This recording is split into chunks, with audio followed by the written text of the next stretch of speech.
হাই everyone. আজি আহিছোঁ বৰ্তা ঘৰলৈ। দাদাৰ ল'ৰা এটা হ'ল। পেহী বনিলোঁ দেই। আজি বাঁহ জ্বলোৱা নিয়ম আছে। আমাৰ আহি পোৱাত দেৰিয়ে হ'ল। এইফালে দাদা আৰু বৌৰ বেলেগ কিবা নিয়ম হৈ আছে, এইফালে দাদা বৌয়ে কৰি আছে। আহি পাই এইফালে ভতিজাক লৈছোঁ দেই। কিমান কিউট ন? চাওকচোন, নামটো প্ৰজ্ঞান দেই। এয়া ভতিজাক লৈ চাহ একাপ খাই লৈছোঁ।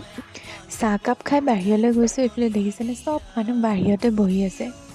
ইয়াত চাহ খাই আছে, এইফালে মাংস বনি আছে, এইফালে মা আৰু ভণ্টীয়ে মাছ ফ্ৰাই কৰিবলৈ ৰেডি কৰিছে। মই অকল কেমেৰা অন কৰি কৰি ঘূৰি ফুৰিছোঁ। এইফালে দোকান আহিব লগা আছিলে, বস্তু নাইকিয়া হৈছিলে, আহিলোঁ। এইফালে সাজ খাইছে দেই। আমাৰ এইফালে যিকোনো নিয়মতে সাজটো লাগে মানে। এইফালে তাৰপিছত ভাত চাত খাই মেলি আহি পেলাই আইতা ঘৰত আহিছোঁ। ভাত খোৱাটো দেখুৱাই নহ'ল। এইফালে ঘৰ আহিলোঁ, ভণ্টিলৈ বোলো কিবা এটা লৈ যাওঁ। আমাৰ মাহেঁতি ভাওনা কৰিছে নহয়, এয়া ভাওনা আখৰা হৈছে।